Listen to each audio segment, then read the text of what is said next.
hindi natin 10,000 piso ang mga lolo at lola, 10,000 piso ang mga lolo at lola, 10,000 piso ang mga lolo at lola.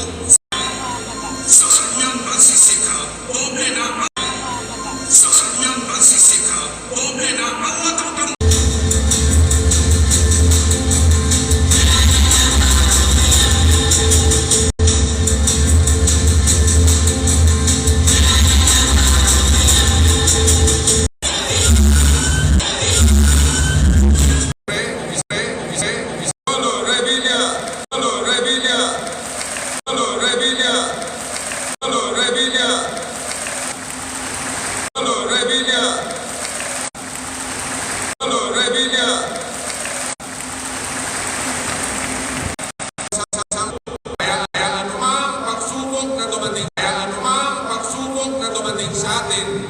Basta tayo'y nagkakaisa, kaya anumang pagsubok na dumating sa atin, basta tayo'y nagkakaisa.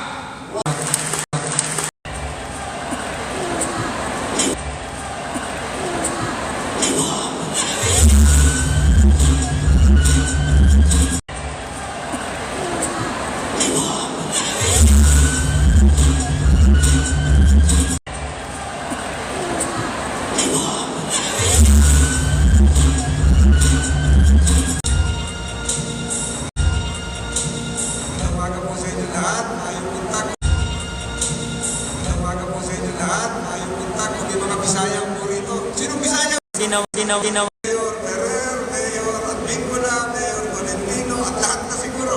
Ito naman po sa kanan, patayin natin yung mga congressman ng Cavite. Congressman Cholo Revilla. Ate Lani Revilla, malapakan natin. Congressman at Bingula, Kuya Roy Loyola, Congressman Ferrer, Congressman Valentino.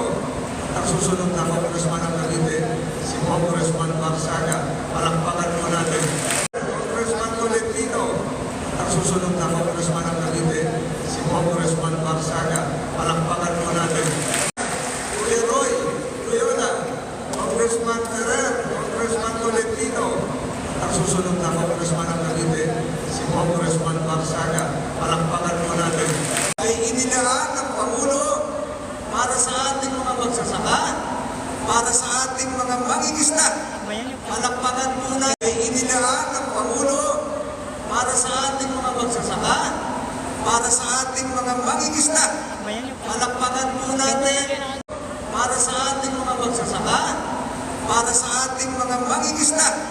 Palakpakan po natin ang buo ng sektor ng mga magsasaka at mangingisda sa pinamahal natin na lawigan ng Cavite. Palakpakan po natin. Babe, lumayo lang yung kanya. Hindi ko po maiwasan. Habang po tayo ay Babe, lumayo lang yung kanya. Hindi ko po maiwasan. Habang po tayo ay nagsasama-sama rito para tumanggap ng tulong. Ang daming tulong po rito tatanggapin natin sa ating minamahal na Pangulo. Nakalimutan ko batiin si Vice Governor Atina. Ma'am, good morning. Ating minamahal na Pangulo. Nakalimutan ko batiin si Vice Governor Atina. Ma'am, good morning. Hindi ko maiwasan. Ganun nga lang ako manood. Kay Mayor natin ng GMA, meron pong isang kursihan ng mag-text sa akin ng isang araw. Medyo malungkot na balita, kursihan po ng Santa Cruz, San Marcelino, Zambales, si Councilor L.Y. Aquino. Nag-text po siya sa akin. Sana all, alam ang number. Senador, meron po akong balita sa inyo. Sabi ko, ano po yun? Hindi ko naman siya kilalang maigi. Yung isa po nating mangingisda sa Subic ay nawawala. Ako sabi ko yung asawa, Nagagamit na naman politiko yung West Philippine Sea issue. Ay, sorry. Tinanggal ang isang malaking ang buhalang barko na ang pangalan ay Yang Fu. Chinese character sa gabi, hindi mo nakikita. At kanina umaga naman, pupunta ako rito. Itinex sa akin, Senator, kung nag-report sa inyong kunsihan, may pumanaw na. So habang tayo po ay narito, hinihikayat po po lahat. Nag-report sa konsihan ay pumanaw na. So habang tayo po ay narito, hinihikayat